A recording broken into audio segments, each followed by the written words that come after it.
Please bow.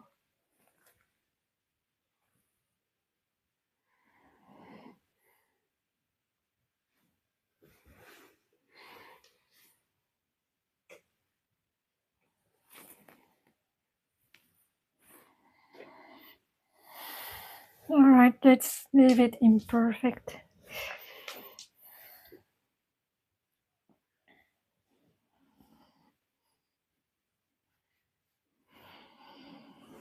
All right.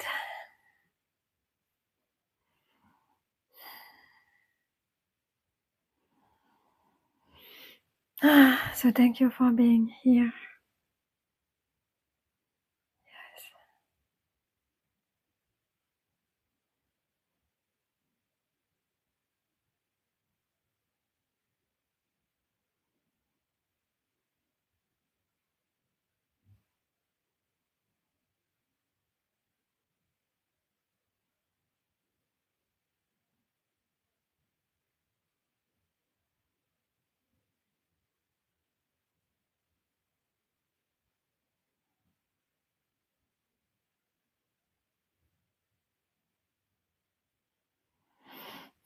All right, we can take a posture for our meditation time. Either sitting on the cushion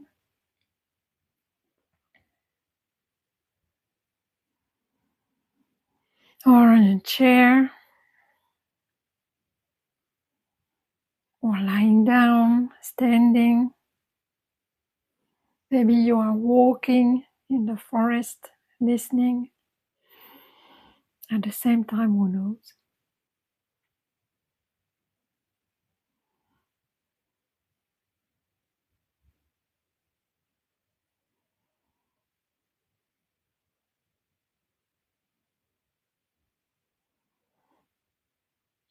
So we use the body as an anchor to bring the attention back in, and we can close our eyes, leave them open, up to you.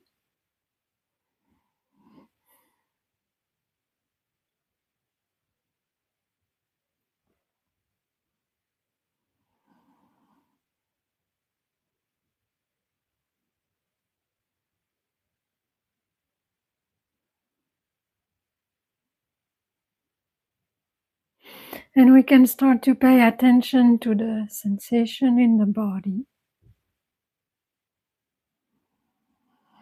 It can be felt as warmth, coolness, kind of density.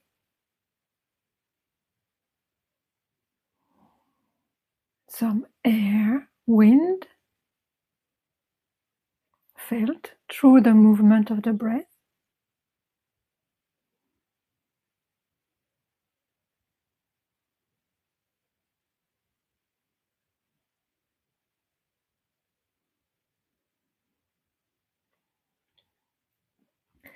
Some sense of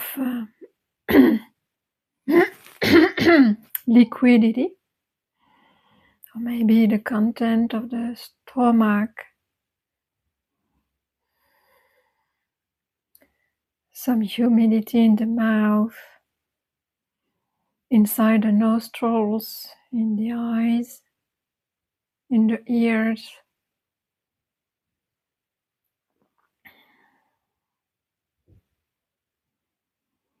So those are most like gross sensations in the body.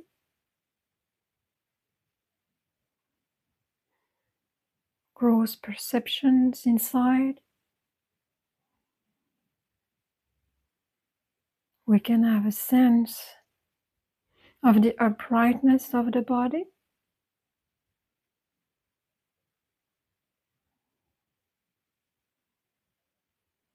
We can have a sense of the front of the body, the back of the body, sides, left and right, above the head,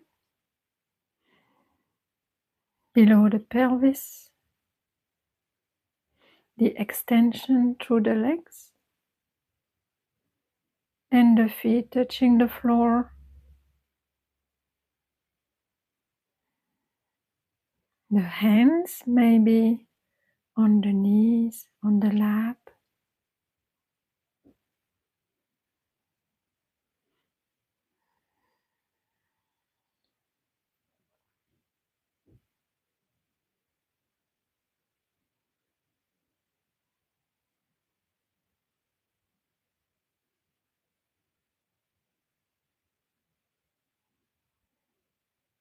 We can try to refine our attention to the subtle sensations inside the body.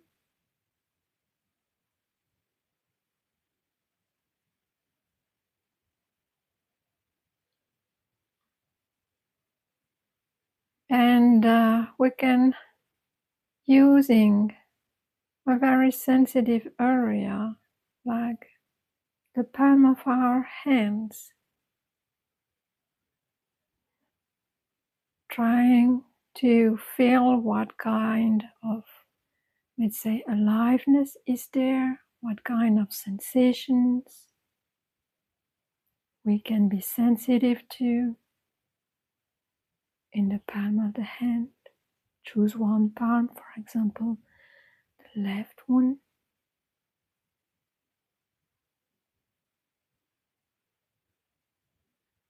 What can you feel there?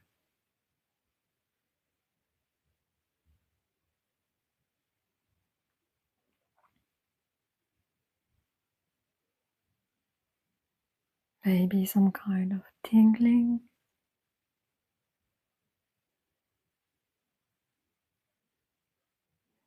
Very subtle, very rapid. Maybe nothing. Maybe coolness or warmth.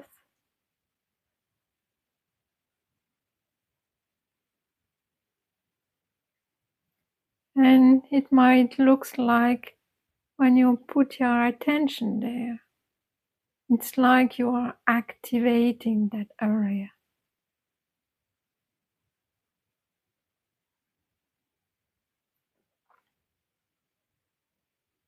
The more you place your attention there, the more things are happening.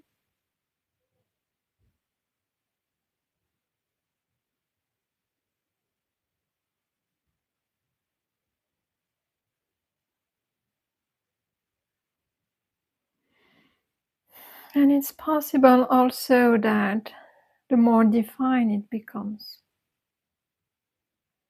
Right, you might even have a kind of 3D pictures of your hand in your mind. And when you start to feel the palm of your hand, it's like the back of your hand is also calling for attention, right?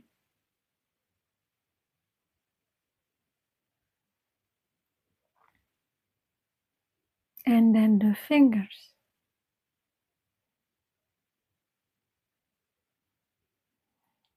And then if you sweep your attention through all fingers, it's as if you can light them up with your attention in your mind's eye, your mind's eye. You can start to feel the tip of your finger,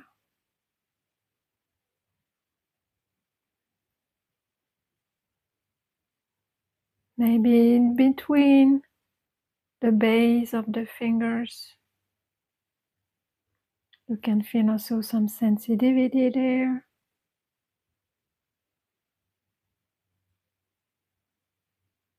More tingling, maybe.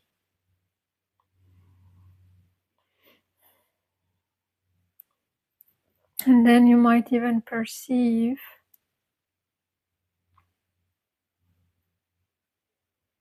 the nails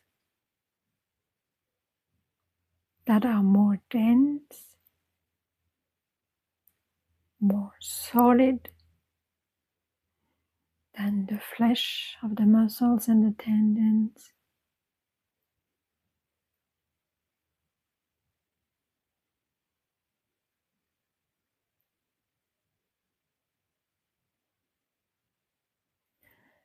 So even if you do not see with your eyes your hand, bringing attention, deep attention into it might kind of paint it in your mind.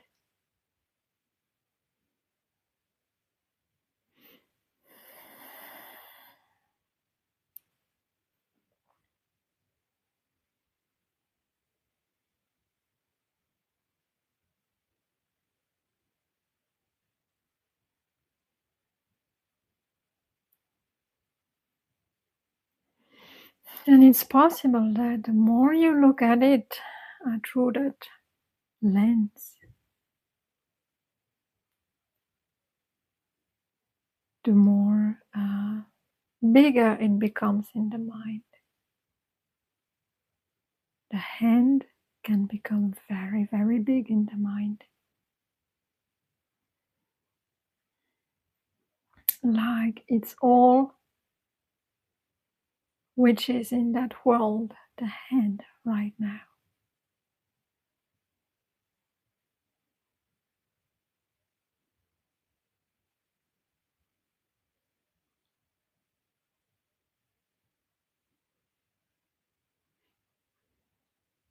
And in that moment, when you perceive this hand, maybe distinctly, maybe it's still fuzzy image, you realize that the other hand didn't exist at all in that moment.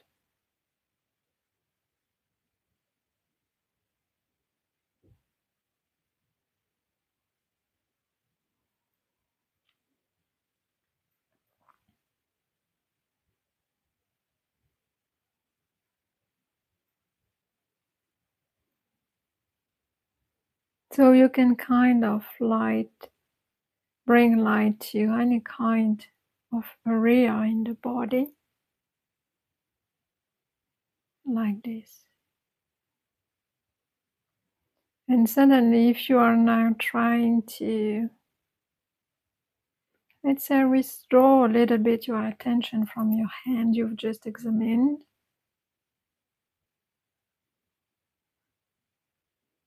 then you feel this is very, very alive, very sensitive.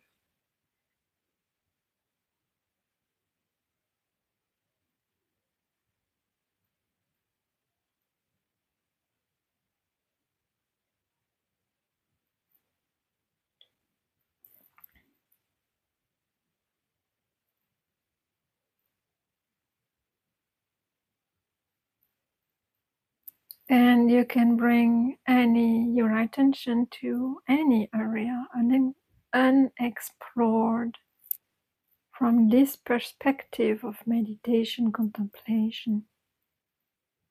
You can play around actually. You can use, for example, your ankle.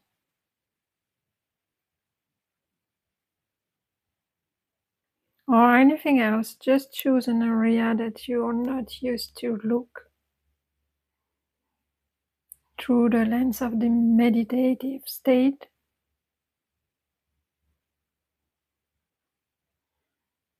It can be the elbow. We don't care usually about our elbow unless it's injured or wounded and it hurts. Otherwise, we don't care about our elbow.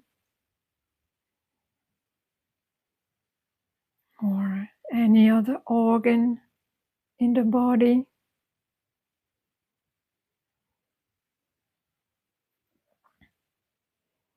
How does it feel to have a liver? Can I feel it inside my body? Where is it located?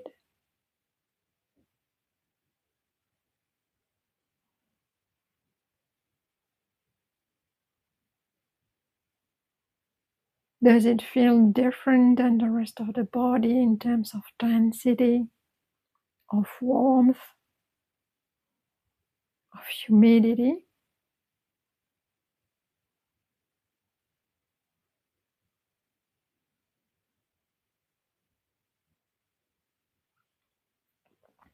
Does it feel different than my ribs in my rib cage?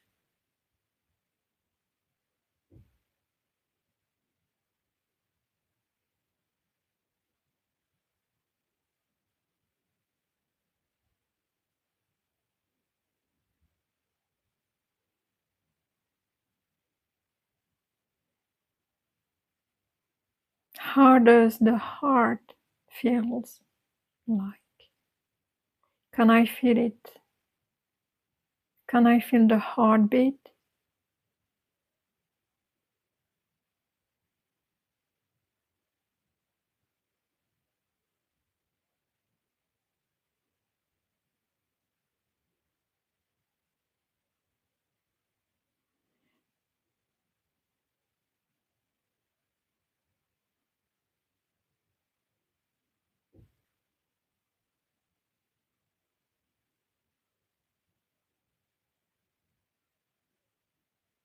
Put your attention into your heart. Try to feel the heartbeat.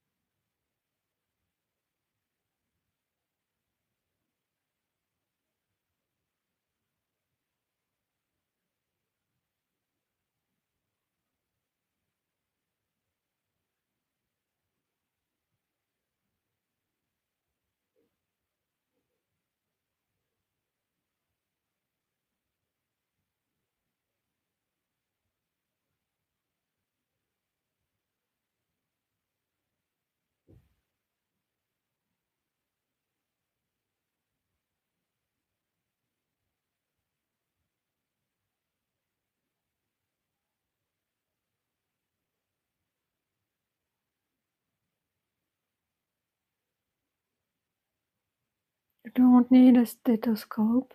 You can feel it. And the more you're sensitive to it, the louder it becomes. Like the rhythm of your heart can become the whole world.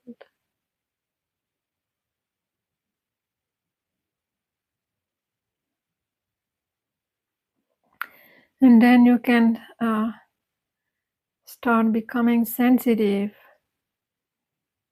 to the fluids that it pumps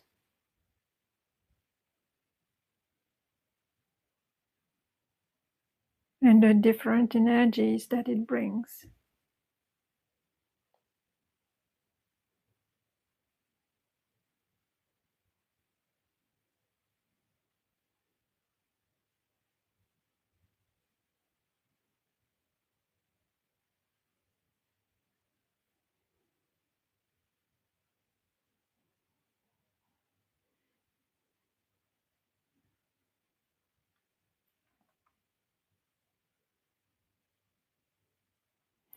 Now for the 5 next minutes, you can choose an area. If you can choose an area that is really not, that looks like, that is not perceptible, that you cannot really find, that is not really well defined,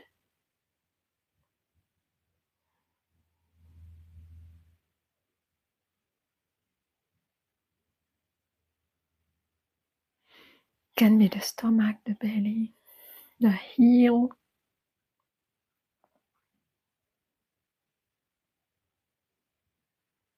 the back of the head, top of the head.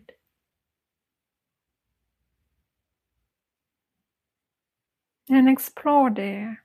What can you find? What kind of feelings, sensations? Bring some light there. And it's very possible that some emotion arises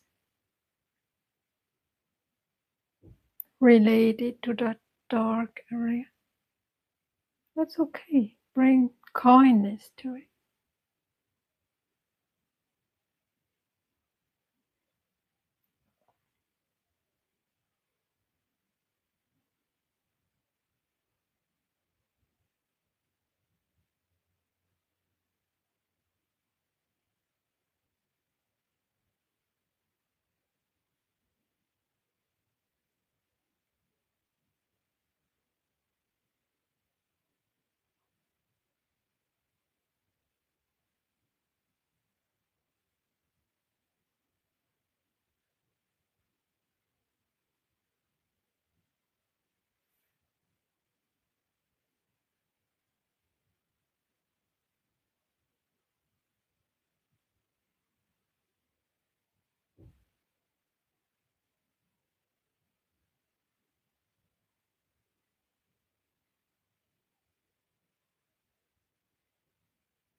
All right, whenever you are ready, you can come out of the meditation very slowly at your own pace. And when you are ready, you can open your eyes.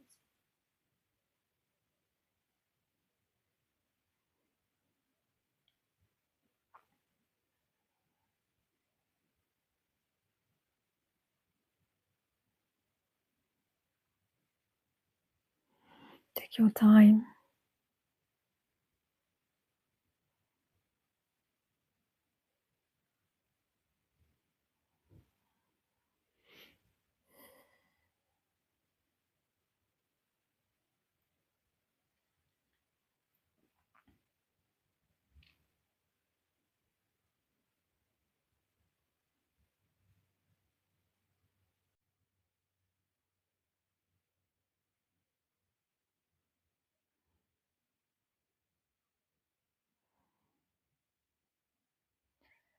So this kind of meditation, if I have to classify it, would be among the mindfulness of the body, and you can really spend a lot of time inside your body, exploring the different areas and learn about um, how everything works inside, but from an inner perspective, I would say. And it's funny how some areas doesn't want to talk to you, let's say. There are areas that are very difficult to access to, but you have to take your time and uh, bring the awareness in that spot and see what has to be said.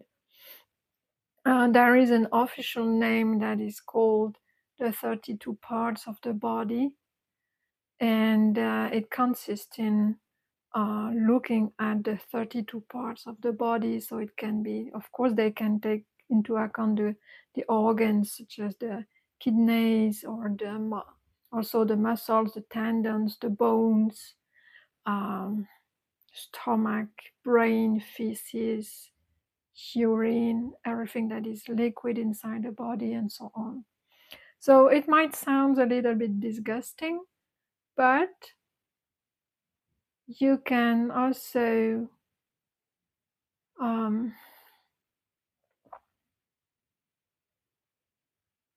this practice actually brings quite good concentration. Actually, you can start to see also some light in the mind's eye, or it's possible to see in the mind's eyes the interior of the body. So you have the nimitta, the sign of the body, or the sign of the part of your body. So you can learn to see inside. So it's a concentration practice. Also, it develops sensitivity. What else? So yes, on dark areas, it can bring about some emotions related to injuries, for example. So if there are areas you would like to heal, then you can go there so to the mind, and depending on what kind of emotions comes back then, good to bring metta during those times. What else can we say about it? Yes, that you see how much perceptions shape the way you, let's say, see things. Like when all your attention is put on your left hand, how the right hand just doesn't exist at all, right? It's not there. You do not even sense anything in it. So you can have the insight with that practice that if you are holding your attention somewhere, then the other part doesn't exist. Well, it exists because when you open your eyes, it will be there. Or if you suddenly you're, oh yeah, what about my right hand? And it's there and you feel it. But that depends. It really brings you the insight that somehow where you put your attention, when you bring your energy as attention, awareness somewhere, it shapes your reality. It looks like when you really bring your attention with a very focused mind on your left hand, that nothing else that this left hand have exists. And it's possible actually, if you go through more and more practice, that you can see that you can, in your mind, and just zoom in and zoom out into your hand. It can become very, very big, like it's, and like if you can see more and more details in it. And then can shrink back if you put your attention elsewhere. So this is a very, we said, okay, it's just a matter of perception, and then you can forget about it, like kind of, yeah, and what. But it's really important in daily life as well, because wherever you put your attention, if you put your attention to one object and really try to decipher it or to hold it in your mind, it can be because you have a motivation, an intention to have it, or a kind of, yeah, you want to have it, or you want to push it away, then it becomes very big. it becomes very big and nothing else around exists at all. Like when you think about that object, I'm looking at a cushion. If looking at an object, then and really focus your attention there, then you do not think about what's happening in your kitchen or what's happening in the next town. So those things like your kitchen, the next town, or even I don't know, whatever else, just doesn't exist. But then if I tell you that, then you start to think about what's in your kitchen, and then the kitchen is again existing. So you can see that how perception, holding onto an object, actually decide what you see, what you perceive. And I would say that the daily experience is like that.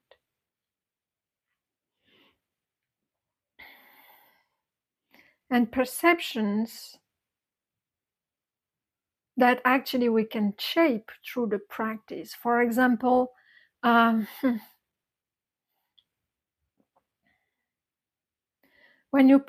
we practice metta, loving kindness for a person, for example, this is a way of shaping perception towards that person or towards all beings, bringing some kindness, some love to all sentient beings, even to our neighbor that we do not know. Then we start to kind of love that person. All right. Maybe when we were thinking about or holding, clinging to that object, we didn't thought that we love our neighbor. And then through metta practice, we change our perception. And changing those perceptions, you see that when you do metta practice afterwards, you kind of, it's very possible that just to be loving everything, it's like, it's kind of sometimes miraculous practice, because it all feels so loving, so kind, and so good towards any kind of life form, right? Even maybe people that at some point you ignored or didn't like, or suddenly it's reshaped everything and say, okay, we are all brothers and sisters in suffering. And you reshape your perceptions.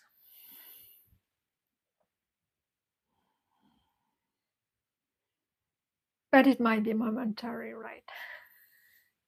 As you kind of practice over and over again until it becomes kind of the normal way of perceiving others and beings and life forms. But this is how the perception, how you conceive life, changes you, the way you see the world.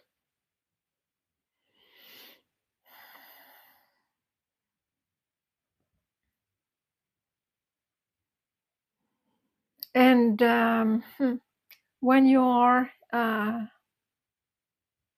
having clinging, or when you notice that you are really putting a lot of attention to something you want, something you don't want, then realize that how your perception towards that object that looks desirable, agreeable, if you change your perception around that object, say, oh, maybe this is not really needed after all, or maybe I look it very like something that needs to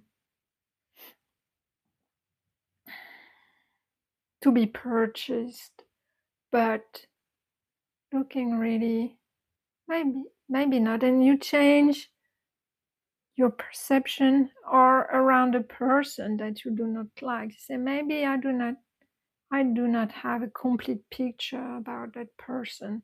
Maybe I put words and adjective around that person, but maybe they do not have really ground, right? Maybe I'm very biased according to what I want from that person, or uh, from what I don't want from that person. I qualify her like this, put her into that box. But yeah, let's be a little bit honest. And if I maybe don't use that word in my mind, or do not categorize it, him or her like that, then it's charged to change. And also bringing metta, loving kindness towards that person, it's what it does. You start to change your conception around that person. So maybe what I perceive, how I conceive that person might not be that true, right? And you reshape and it changes. And so to an object, as soon as you realize that you do no longer pay attention, or that maybe that aspect you love so much about it, or that person you want in your life, as soon as it drops, then you see, okay, then it becomes like another object or another person that has lost this interest. So you do not put some energy there. And then suddenly it's like, um,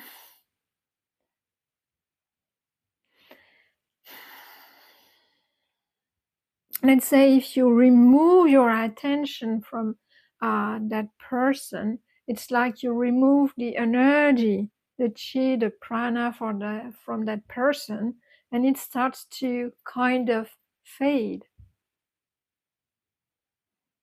It's like this person has left the country. You are there, okay, inside the body, when you were looking at that hand with such intense focus, then the person that you want in your life, maybe, or that thing that you want, well, didn't matter at all because you were there. So all about your life is like this. Everything that attracts you, that pulls you away, it's just a matter of perception, conceiving, and how much even mental energy or energy you put in it. But if you start to think about, I shouldn't think about that person, I shouldn't think about that my next job or something like this, then you will start to think about it. So it's crazy stuff, right?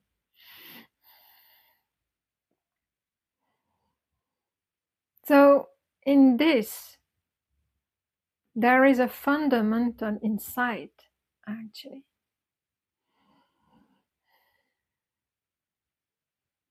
So when you sit and look into your body and start to light up some areas, to have a look into your knees, for example, how much the consciousness you put in here makes it a real thing. And when you remove your attention, then can you consider that these things exist or not exist, or do not exist, right? So you can do that for a part of the body or for your entire body as well. Does my body start to exist when I start to feel it? When I start to put my attention in it? When it starts to be threatened from the outside? as I said, to the elbow, maybe I won't even know that it's there until I hit it on the table and it hurts. You see. But as our body, we think that it's always there, that it's part of us, that it's an all thing. It's an all thing. But then when you start also to go into it with your mind, you start to realize that there are different parts, right? My liver, my heart. I start to feel also my guts, some liquids inside. You start to really feel like, sorry, but your urine in or the saliva in the mouth. And you say, oh my God, there is such a world inside. And okay, so it can be disgusting for some, but you can also start to feel, okay, the food you've just ingested or the coffee you've just had, you can start also to feel the difference between when you drink water or when you drink coffee. And then also you can become very even sensitive to all your bones inside your body. You can even see in your mind's eyes your entire skeleton, actually. And you can perceive your body as as a sitting skeleton. It's also a practice. All right. And then you start to have a different conception about the body. Because when we move around in our daily life, we perceive it as a whole thing, right? I'm just sorry. I mean, it's just fun to move like this. It's just a whole thing that I'm that. It's an inherent,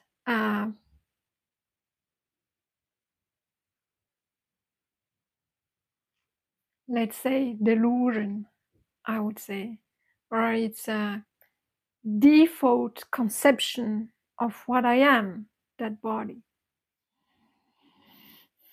One single thing that has, yeah, it's that. And either I'm using it or I'm in it or I'm this or I'm equal to it, but this is our default conception. And then you start to go in, like, of course you have all seen an X-ray of your bones, of part of your body. So it's printed, okay, it's a 2D image of your body. You say, usually we don't like seeing it, right? That it's me, this bone or this part, my pelvis. I say, yeah, X-ray of my almost all parts of my pelvis or chest or yeah, spine. Also, yeah, the skull. The skull is very. Look, when I say your skull, the feeling associated to that, right?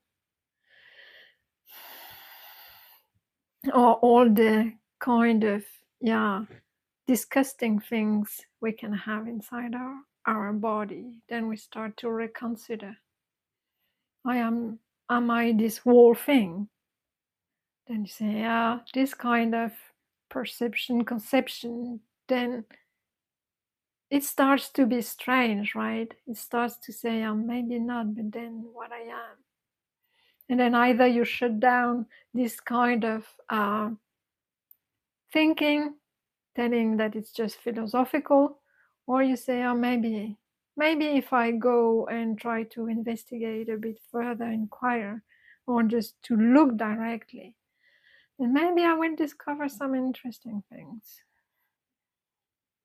And maybe reality is not what I assume it is. All right, that's the teaching for today. Thank you for your attention. If you have any questions, then just please feel free to ask. or any comment about the practice or about other practices we've done together.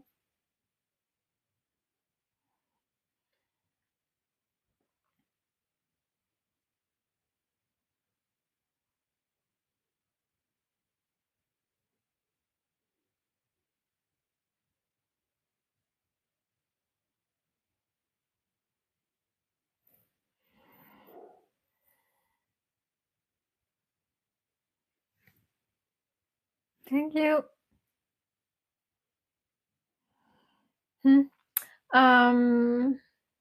Actually, today I didn't plan at all to give that talk. I was about to reply to the fourth question I received last week, but it's somehow something else happened. The other question is more,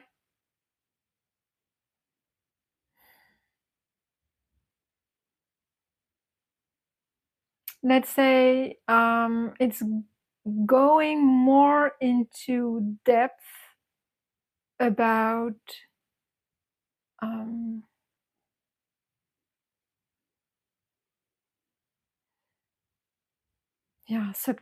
subtle aspect of the teaching.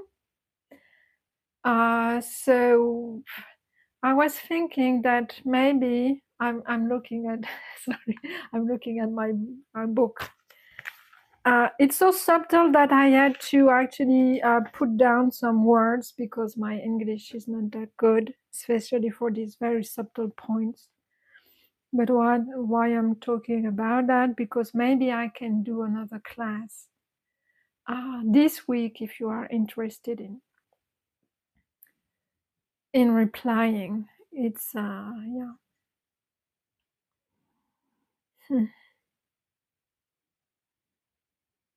It's about higher states of consciousness and what to do with that,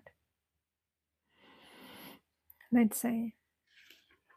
And I thought I would address that question, but it would have required something like maybe 1 hour too. So you tell me today or tomorrow or on Monday if you have time for an extra class this week. I'm in vacation, so it can be any time, noon, 8 o'clock, 6 o'clock in the morning, 6 o'clock in the evening, or we'll try to just postpone it to next week class. But you see, I never know what happens. So, but if you are interested, we can spend some time just for that as an extra to go in depth regarding the teachings and awakening. Yes. Take your time, give me something back or not, and then I can plan that. Yes.